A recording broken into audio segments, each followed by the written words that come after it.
And now, the Hall of Fantasy. Welcome to the Hall of Fantasy. Welcome to the series of radio dramas dedicated to the supernatural, the unusual, and the unknown. Come with me, my friends. We shall descend to the world of the unknown and forbidden, down to the depths where the veil of time is lifted, and the supernatural reigns as king.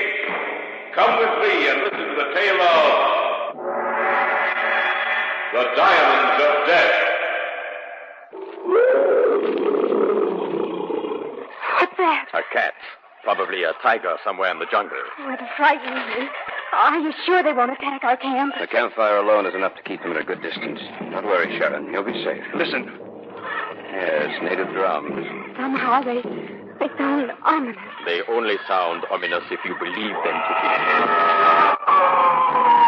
The diamonds bring death. What's going on out there? Just a wounded animal screaming out. Oh, no. No, there was something else. Do you think the jungle has a voice, Frau Courtney? That is only for children to believe.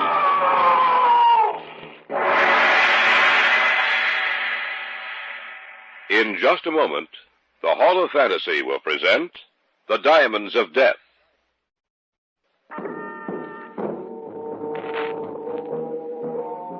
Vince Porter had just returned from a business trip to Caracas. He called me shortly after his plane landed and said that it was important that Sharon and I come over to his hotel that evening. I tried to get more information out of him, but had no success. At 8:30 that evening, we were in his apartment, and there began the story I am telling you. Good to see you, Vince. Glad to be back, Jeff. Sharon, you're looking lovelier than ever. Oh, always there with a compliment, Vince. Now, why don't you say nice things like that to me, Jeff? I'm married to you, darling. There's someone else here that I want you to meet. Well, you sounded so mysterious over the phone, I'd almost think you were guarding some great secret. Well, it's a secret, all right. I'm going to tell you what it's all about tonight. These are the people I told you about, Carl. A pleasure. Sharon and Jeff Courtney, Carl von Ornberg. How do you do? How do you do? Have you told them anything yet? No, sit down, kids. Make yourselves comfortable. Now, what's it all about, Vince? Oh, show it to them, Carl. Yeah. What is it? It looks like a diamond, but it can't be. I've never seen a diamond that large. It not only looks like a diamond, it is one, Jeff. The largest diamond in the world. You're not trying to joke with us, are you, Vince? No, I'm not. Where did you get it? From a man I befriended in Caracas. He gave it to me. Well, that's worth a fortune. What would he want to give it to you for? He certainly could use it himself. Not where he is. What do you mean? The man who gave the diamond to Herr Porter is dead. Oh? Well, I hope you'll excuse me if I seem a little dense, but I'd appreciate hearing the story from beginning to end. All right, Jeff. I met this man. His name was George Maupetit, a Frenchman, at the hotel in which I was staying in Caracas. He was a strange man, seemed to be afraid of his own shadow. One night, it was quite late, he knocked at my door. He asked me if I'd let him come inside for a while, that he had reason to believe his life was in danger. I couldn't refuse him, of course. That was the first time I saw the diamond. He said he'd been with a hunting party that had gone deep into the Belgian Congo and stumbled upon a strange race of white men who worshipped a huge stone idol on the bank of the Congo River near the equator. They made offerings to this idol, and the offerings were diamonds. His party waited until the ceremony was over. When the people had gone, they took all the diamonds they could carry with them and started back to civilization. But one by one, the men in his party died, until he was the only survivor. He felt sure that he was being followed and took passage for Caracas. That was when he met me. Then what happened? Well, 2 days later, he again came to my room. Carl was there with me. He gave me the diamond, said I was to keep it for him. That if anything happened to him, it was mine to do with as he wished. Well, evidently something did happen to him. Yes, early the next morning, they found him dead in his room. How had he died? No one knew. It was quite unusual. 3 doctors examined him, and not one of them could tell us how he died or what caused his death. George Maupetit had just stopped living. And so you have the diamond? Yes, that's right. What are you going to do with it? Keep it and go into the Congo and look for these people he told me about. Won't it be dangerous? Yes, but I don't expect it to be too dangerous. We ought to be able to get back in one piece, eh, Carl? Yeah. And when we come back, We will bring with us as many diamonds as we can carry. Oh, that's the reason you're going in. Yes, Why have you told us all this? because I want you to go with us. What about it? I don't know. Think, Mr. Courtney. When we return, all of us will be millionaires. What do you think, Sharon? It's your decision, Jeff, not mine. Well, Mr. Courtney? I'll go with you. Then I'm going too. You'd better stay. Oh, no, I won't be any trouble, believe me. Vince? She can come with us. As long as she makes no trouble for us. No, don't worry. I can take care of myself. All right, then it's settled. I just thought of something. What? Well, this is going to cost a lot of money. Where's it coming from? From the diamond we already have. We are going to sell it. I guess that takes care of all the answers. All of them. And it is agreed that we share in the diamonds equally, 1/4 share for each. I like that. You bet you will. We'll leave as soon as we can get ourselves clear. Oh, it seems such a shame. Jeff, What's the matter? look. Look at the diamond.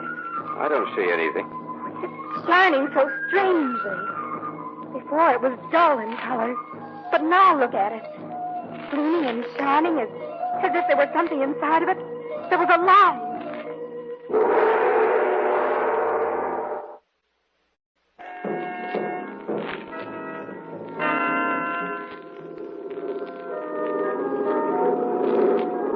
A month later, we took off from New York, bound for Dakar.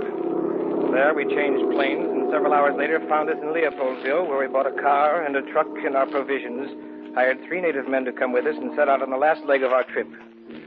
The roads were good for the first 500 miles, but eventually we were forced to abandon the car and truck and set out on foot.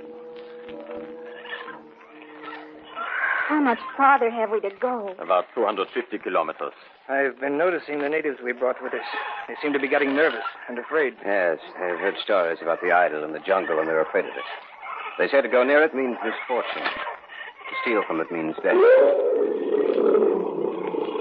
What's that? A cat. Probably a tiger somewhere in the jungle who has just found his dinner. Oh, it frightens me. There's nothing to be afraid of, Sharon. We can protect ourselves. We have all the guns and ammunition we need. I was wondering, Vince, you don't think there's any danger of the natives taking off some night and heading back? I don't know. They don't know where we're heading, do they? No, but they do know it's in the general direction of the Stanley Falls. I think that's what's making them nervous. I should think the closer we get to the falls, the more apt they'll be to desert us. They will die if they try to desert us when we get close to the falls. I will see to that. Well, you mean you'd shoot them down? Not really, but I will say that to them if need be. They will think twice then before they try so foolish a thing. Elephant. Are you sure the animals won't attack our camp? The campfire alone is enough to keep them at a good distance. Don't worry, Sharon. You'll be safe. I hope so. Listen. Yes. Native drums. Somehow they sound ominous. They only sound ominous if you believe them to be.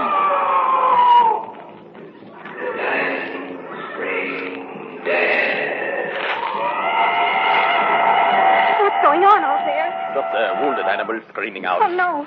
No, there was something else. I heard it, too. A voice that spoke from the jungle. You're imagining it. I don't know. Do you think the jungle has a voice, Herr Courtney? That is only for children to believe.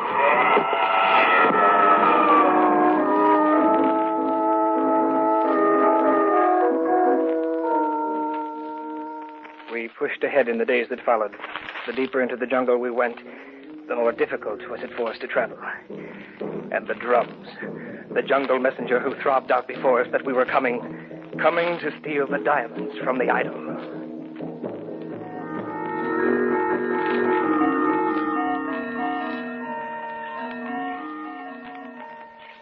Now, according to the map, we should reach the river tomorrow. This is the spot the Frenchman said where we would find the idol.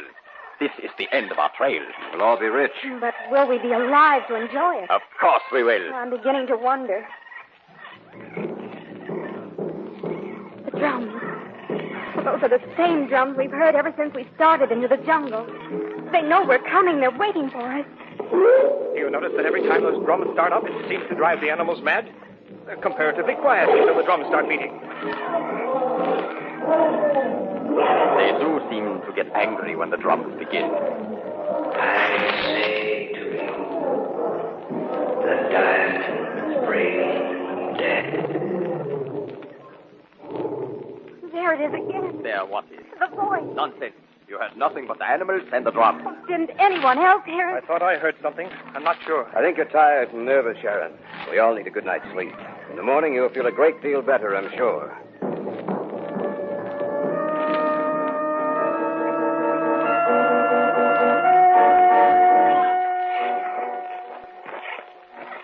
Keep moving.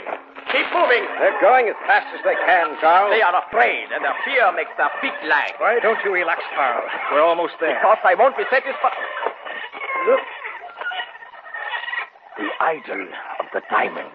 Why, it must be 100 feet tall. Standing up with its legs outspread and its arms stretched forward as if it were waiting to greet us. There's something frightening about it. Look. Where? Over there. There's a man coming toward us. Put your gun down, Carl. What do the strangers want? We have come to see the idol. The idol has seen you, and you have seen it? You speak English. Yes. Some of your countrymen have stumbled upon our secret. From them we learned your talk. We come as friends. Friends? Of all those who have come here, none came as friends. They came to steal the diamonds from the idol. What's that noise? Time will teach you. You say you come as friends. If so, you will be treated as friends. If not, then the diamonds will be your death. Come, follow me. I shall take you to my village.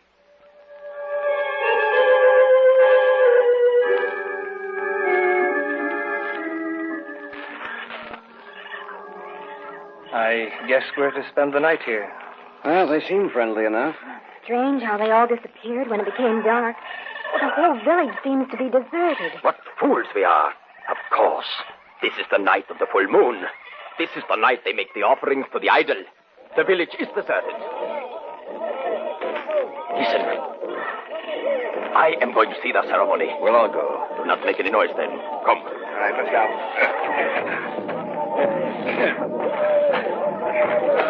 Don't go so fast. Be quiet. They must not hear us. They must not know we are watching them. We must be getting close. Yeah, we are. I can see something ahead. Yes, through the trees. The whole village is there. And look. Each man walks to the idol and sits at its feet. Diamonds.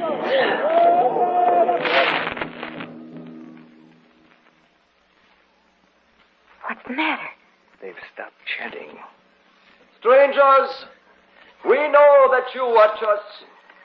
Step out into the clearing, but always remember that if you betray our trust, death will reach out and touch you, and the power of the diamond idol will destroy you, even as it has destroyed all others who have betrayed us. Strangers, step out into the clearing.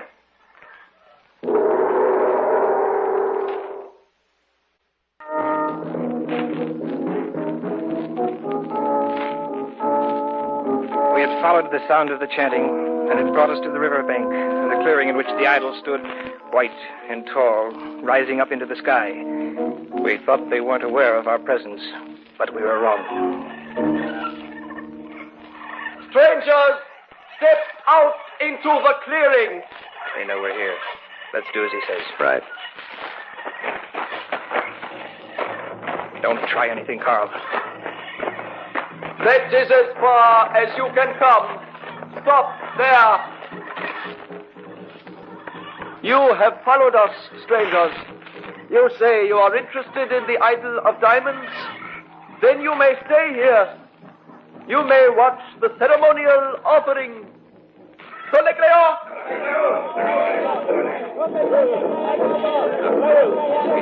Carrying a diamond that places the idol's feet. No expression on their faces, just walking towards the idol, as if they were hypnotized. Later, when the village is asleep, we shall return to this place. And when we leave, we shall take with us all the diamonds we can carry.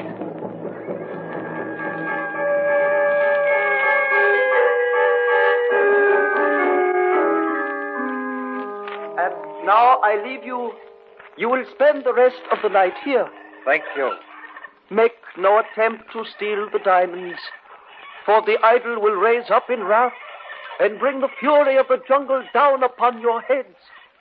He will raise his voice in anger, and there will be no escape from him, for the fever of the cursed will be upon you, and you shall die. I understand, Buddha. It is my hope that you do. May we meet again on the morrow. Well, let's go inside the hut. All right. What do you think, Vince? I don't know, Jeff. He said if the diamonds are stolen, the idol will cry out in anger and death will be our reward. I believe him. So do I. I think they're right, Carl. I think we should leave here just the way we came. You think I came all this way so that I could turn around and go back to civilization empty-handed? You're mad if you think that. Think of George Maupassant. Maupassant died of a fever. That's what we thought he died of, but it wasn't caused by the jungle. It was caused by the power of the diamond idol. You are a superstitious fool. Quiet. Do you want the whole village down on our heads? All right. I say to you, we came here for diamonds. We leave here with diamonds. I'm not taking any. Jeff's right. And I agree with him. All right. Let it be that way then. Perhaps it is better that way. For in the end, I would have been the only one left. What do you mean? That when we got near the edge of the jungle, I was going to kill you. Because I wanted them all, not just 1/4. But now you said you want none of the diamonds. That means I own them all. And you will help me carry my diamonds back. You and the native porters we brought with us. That's where you're mistaken, Carl. We're not going to help you carry them back. Oh, but you are. He has a gun. And I will not hesitate to use it. You're a fool. You are the fools, not I. Now, my gun is ready to talk for me. The village is asleep now. We will go back to the clearing and get the diamonds. Move. I said move. Yes. That is correct. The native workers we brought with us are in the next hut. You will get them. Tell them that we are leaving. They will be more than glad to come with us. Now get your packs, and we shall go.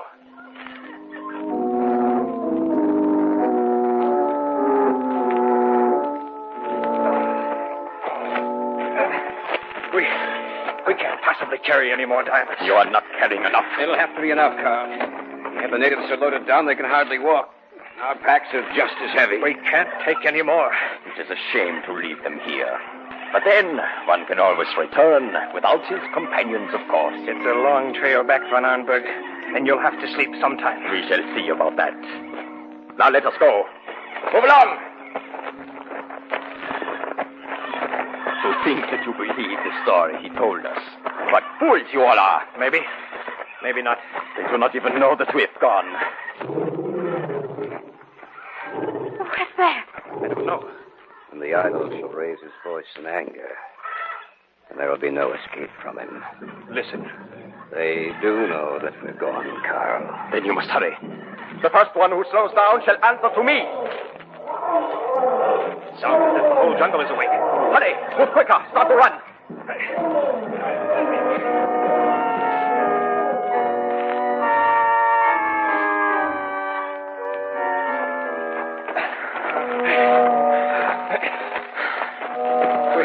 We have to stop to rest. We've been traveling like this for 2 hours. You cannot rest. Even you're tired, Carl. We must rest or we won't be able to go on much longer. Oh, please. For your own good, too. If we don't rest along the way, we'll drop down in our tracks, and we won't be able to carry the diamonds out for you. Stop then and rest. But do not try anything. Don't worry, we won't. We won't have to. Shut up. Vince, Yes? haven't we been here before? Don't get you. This is the spot we were in when they discovered us watching the ceremony. Are you sure? Yes. Just ahead of us, there should be a clearing. The clearing in which the idol stands. We've been traveling in a circle. What did you say? We can go on now. Then let us go. Move along. Move. Yeah, you're right. The clearing is... Something is wrong. We have been here before. We are back in the clearing. We have traveled in a circle. I must get away. I must.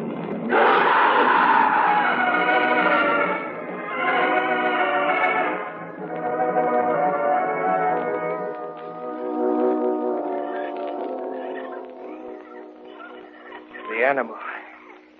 It jumped out from behind the trees. He didn't have a chance. How horrible. Yes, it is horrible. But it was the death that he deserved. We didn't want to take the diamonds, Luther. I know. When you came here, the thought was in your minds. But you were wise in that you pushed it away from you. What are you going to do with us? You and your party may leave this place in peace. And when you return to your world of civilization, it would be better if you did not tell them of what has occurred here. But there will be others, even though you do not tell them. There will be others who come upon this place. Let us hope that they do as you have done. For if they steal from the diamond idol, death shall be visited upon them, and it may come in many forms. But it will come.